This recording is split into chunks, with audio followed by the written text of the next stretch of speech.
Bonjour à tous, j'espère que vous allez bien, c'est Guillaume de DM Trading.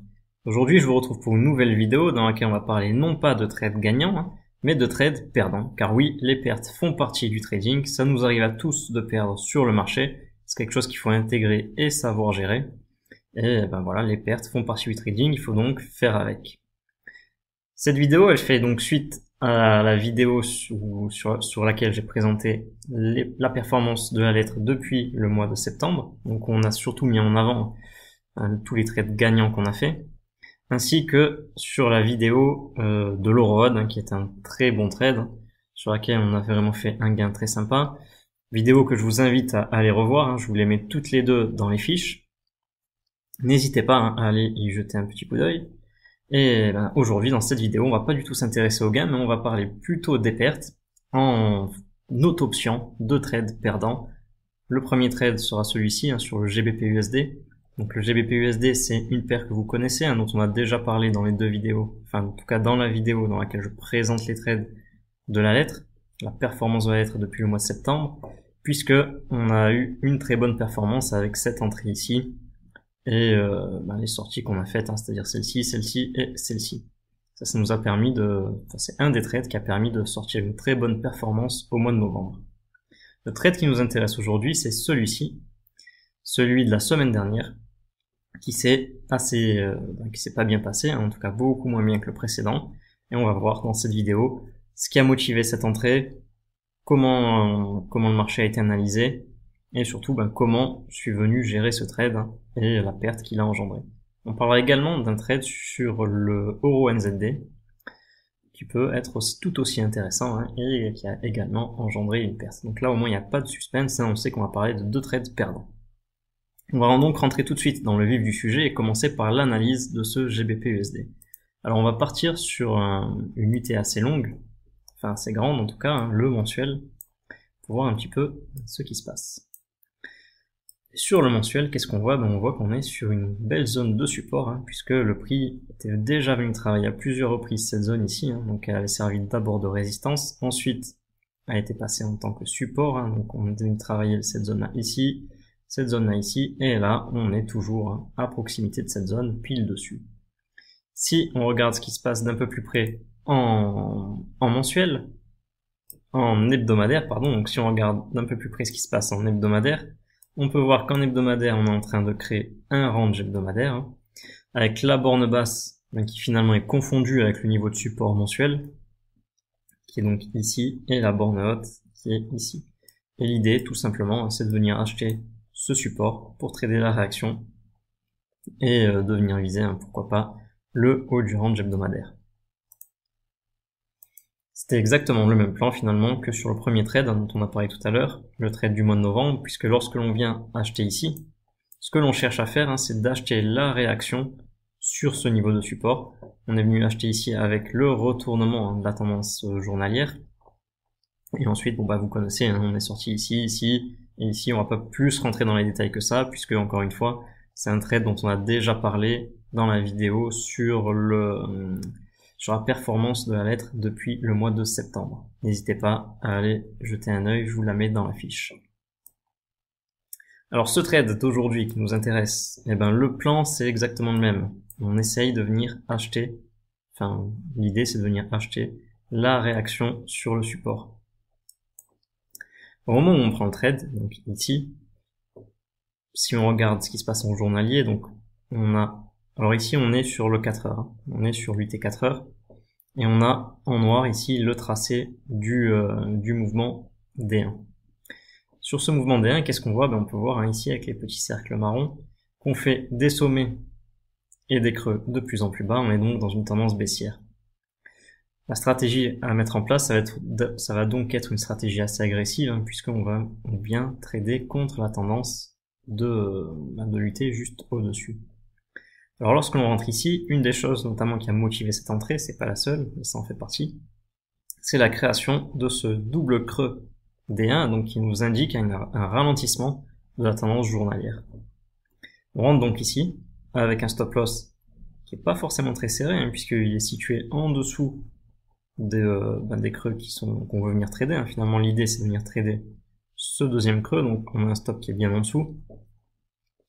On est bien protégé normalement hein, par toutes ces zones-là, hein, qui est notre zone de support. Et le premier objectif, c'est de venir sortir assez rapidement, puisqu'encore une fois, pour un moment, on est toujours sur une tendance baissière journalière. Et mon premier objectif est fixé à ce niveau-là, donc environ le niveau des 1,288. Bon, c'est un objectif qu'on n'a jamais vu hein, finalement, puisque on peut clairement voir sur le graphique actuellement qu'on n'est jamais revenu, en tout cas pour le moment, puisque évidemment un jour ou l'autre on finira par arriver sur ce niveau-là. Mais on peut voir qu'actuellement on n'est pas arrivé sur le niveau des 1,288. Alors ce qui est très intéressant, c'est que maintenant on va bifurquer sur le journalier, sur le graphique en D1. Et qu'est-ce qu'on s'aperçoit sur le graphique en D1 le premier trade a été pris donc du coup par ici. À ce moment-là, on voit donc qu'on est vraiment bien en train de ralentir hein, au niveau de ma tendance journalière, donc ma petite tendance baissière ici hein, qui avait démarré tout en haut, qui baissait comme ça ici. Et au cours du trade, on voit qu'on a finalement un changement de situation, puisque plutôt que de venir trader une réaction sur ce niveau, donc un retournement de cette tendance D1, comme ça s'était passé ici, on voit que le prix ne part pas et que finalement on est en train de s'enfermer dans un range journalier. Donc on va pas rentrer dans les détails de comment détecter un range ou une tendance, hein, c'est quelque chose qu'on peut voir de manière beaucoup plus approfondie au sein de la formation. On va pas trop s'étendre là-dessus puisque c'est pas le sujet. Mais en tout cas, on détecte qu'on est en train d'avoir un changement de paradigme puisque finalement on voit que le marché n'est pas prêt à se retourner, il est plutôt en train de consolider latéralement, donc d'être dans un range. Du coup, il faut que votre stratégie s'adapte à ce changement de paradigme. Et il faut la faire évoluer. Du coup, mon objectif, c'était plus cette zone difficile, hein, ce niveau des 1,288, mais c'était plutôt de venir viser, de venir prendre une première partie de mon gain sur la partie intermédiaire de ce range-là, c'est-à-dire la zone des 1,28 de 20 environ, qui finalement est assez proche de mon point d'entrée, mais au moins ça me donne l'avantage de sortir déjà une partie de ma position, ce qui fait que si mon stop loss est touché par la suite, je fais pas une perte pleine, puisque ici, donc, concrètement, j'ai sorti 40% de ma position ici, et donc il n'y a que 60% de la position qui a été touchée sur le stop loss. Donc déjà, premier élément, ça ne fait pas une perte pleine, ça fait une perte qui est diminuée. Et en plus, sur les 40 premiers pourcents de la position, finalement, je suis gagnant, puisque même si c'est un tout petit gain, ça me permet d'encaisser une petite partie du gain. Donc, ce qui fait qu'au final, ce trade-là, c'est pas un trade très très perdant, hein, c'est juste une petite perte qui va être largement compensée par les trades qui seront faits par la suite et qui ceux-là seront gagnants, puisque on va pas passer un mois complet à perdre tous les trades qu'on va faire. Donc voilà pour la présentation de ce trade perdant sur le GBP/USD. Donc pour résumer, on était rentré ici puisque l'idée c'était vraiment de venir trader le rebond sur notre niveau, sur nos niveaux de support, avec un premier objectif qui était ici, donc sur la zone des 1,288 qui finalement n'a pas été atteint. Et au cours du trade, on a détecté un changement de paradigme, donc finalement la consolidation du marché dans un range. Du coup, on est venu revendre nos objectifs un petit peu à la baisse pour s'adapter à ce changement de situation. Première sortie donc du coup ici à 40% et la deuxième sortie qui se fait elle touchée par le stop, ce qui permet d'avoir une perte relativement faible sur cette position. Donc c'est pas ça du tout qui va venir entacher notre performance du mois, c'est juste un petit trade perdant avec une perte en plus relativement faible qui sera largement compensée par les gains suivants et même par les gains qui ont déjà été réalisés jusqu'à présent. Donc ce qui est important dans ce trade aussi, mis à part de montrer qu'il est perdant, c'est la manière dont il a été géré. Et ce qui est vraiment important de retenir, c'est que en fonction de l'évolution du marché, il faut venir adapter ses stratégies. Faut pas forcément venir s'entêter. S'il y a un changement de situation, il faut venir s'adapter à ce changement de situation et peut-être revoir nos objectifs un petit peu plus à la baisse ou plus à la hausse, éventuellement, suivant si on aurait eu un changement de situation qui serait parti plutôt dans notre sens, on aurait changé nos objectifs, on aurait eu pour venir s'adapter à cette nouvelle situation. et on serait venu avoir des objectifs plus élevés. Voilà, donc ce qui est vraiment important, c'est que voilà, il faut vraiment adapter ses objectifs et surtout sa stratégie en fonction de la situation. Ne pas hésiter à peut-être mettre à jour sa stratégie en cas de changement de situation. Ça nous permet, comme en ce cas-là, au lieu de faire une grosse perte, une perte pleine, de venir diminuer au maximum la perte. Et psychologiquement, c'est déjà assez agréable de savoir que finalement, on n'a fait qu'une petite perte et qu'on va pouvoir la rattraper assez facilement. Deuxième trade dont je voulais vous parler, c'était le trade sur l'euro NZD. Donc l'euro NZD, c'est également un trade perdant et on va voir, hein, comme pour le trade sur le GBP USD, quelle analyse a mené à ce trade et comment il a été géré. Donc là aussi, on va partir sur de l'hebdomadaire, hein, pour avoir une vision assez long terme du marché. Et sur l'hebdomadaire, on peut s'apercevoir qu'on arrive sur une zone de support, donc c'est le niveau bleu ici. Alors ce niveau de support, il correspondait à un précédent range hebdomadaire, hein, que l'on avait ici, qui a été cassé à la hausse.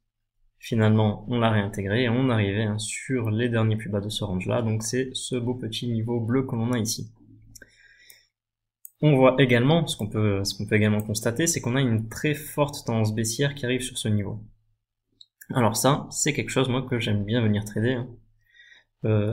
Lorsque l'on arrive sur un niveau important, que ce soit un niveau de support ou de résistance, avec une grosse tendance qui arrive dessus, c'est quelque chose qui m'intéresse de venir trader le ralentissement de cette tendance baissière, donc par exemple un double creux comme on a vu tout à l'heure, de manière à enchaîner directement en cas de correction du marché, surtout en cas de retournement. Ça permet d'entrer vraiment très tôt dans la tendance et de profiter de toute la tendance.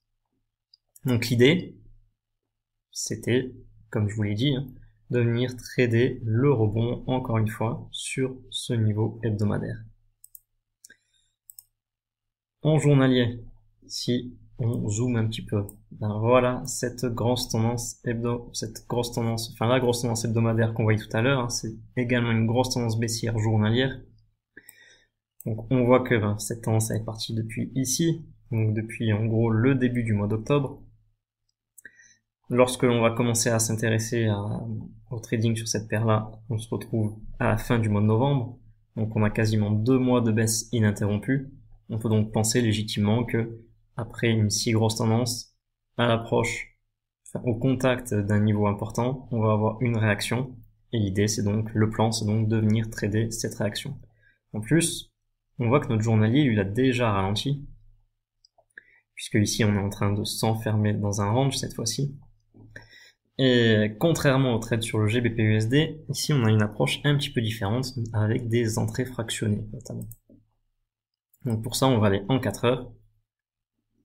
Alors globalement, les entrées fractionnées, ça aussi, on va pas s'étendre plus que ça sur le sujet ici. Mais en gros, le principe, c'est de venir entrer à différents niveaux, hein, d'étaler un petit peu son point d'entrée, son volume d'entrée, de manière à avoir un prix d'entrée très intéressant, puisque ça sera un prix moyen, donc plus intéressant que de le prendre sur un seul point, et surtout de venir lisser son risque, puisque c'est justement ici qu'on va avoir tout l'intérêt de ces entrées fractionnées. Alors, indirectement, le stop a été touché, on est sorti à 100%. Seulement, c'est encore une fois pas une très grosse perte, puisque cette petite entrée, étant donné qu'on était dans l'idée, dans un plan d'une entrée fractionnée, à l'inverse de ce qui était prévu sur le GBP USD, où on était censé rentrer, avoir une stratégie assez agressive et prendre rapidement nos gains, là l'idée, non, c'était de venir justement lisser ce prix d'entrée, lisser notre risque, et ainsi, les objectifs de gain étaient beaucoup plus élevés, hein. On n'était pas censé du tout venir prendre un gain ici ou ici, comme ça aurait pu être le cas sur le GBP USD. Ici, non, l'idée c'était de venir rentrer ici, puis de renforcer, de venir plutôt compléter la position tout au long de la hausse, de manière à vraiment construire en fait une position sur ce niveau de support et avoir un très bon point d'entrée, très bien positionné en cas de retournement aussi du marché. Puisque vous voyez que si le marché se retourne, admettons qu'il réponde à cette tendance baissière, qu'on ait un marché qui reparte aussi haut à la hausse, finalement le premier point d'entrée aurait été ici, ce qui aurait été un point d'entrée tout simplement très bon. Donc voilà pour le principe de la stratégie, qui était donc de venir entrer de manière fractionnée. Donc la première entrée, c'est une entrée qui est un petit peu risquée, puisqu'on est vraiment sur de l'anticipation ici. essayer vraiment d'anticiper un retournement, donc quelque chose qui est pas encore acté. On essaye d'anticiper un retournement weekly finalement, hein, puisque nous notre objectif c'est de trader la réaction sur le niveau weekly. Et là on vient vraiment sauter plusieurs unités de temps puisque on essaie d'entrer une première fois sur le 4 heures, donc sur l'H4. Ce qui fait que au niveau de la gestion de la position, c'était une entrée qui était divisée en 3, donc d'où le terme d'entrée fractionnée, hein, puisque pour avoir une position complète, elle aurait été constituée de 3 petites positions. Ce qui fait que le risque est beaucoup plus petit sur chaque position que sur une seule grosse position. Donc la première entrée est ici, j'ai donc risqué un tiers de ce que j'aurais dû risquer normalement, donc un petit risque, hein, puisque ça fait 33% d'un risque standard.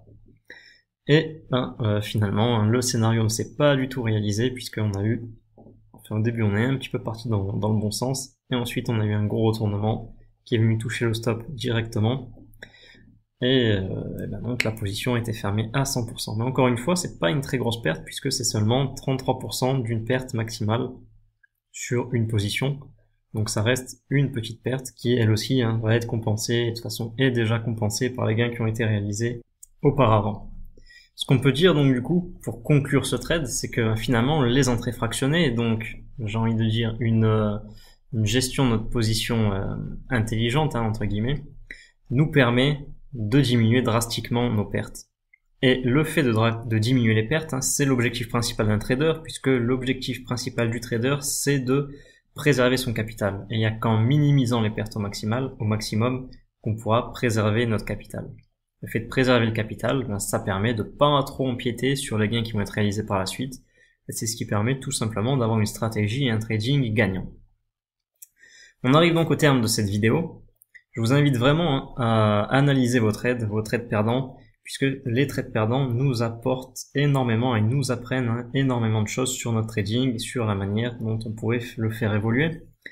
Si on devait résumer ces deux trades, finalement, les plans n'ont pas été mauvais, ils ont été bien respectés, et ça c'est le principal. Le principal c'est de respecter son plan, car sur le long terme, si on respecte nos plans, on sera gagnant. On le voit très bien sur le GBP USD, où évidemment, aujourd'hui on a vu une entrée perdante, mais si on prend toute la série de trades qui a été fait sur le GBP USD, les gains qui ont été réalisés, il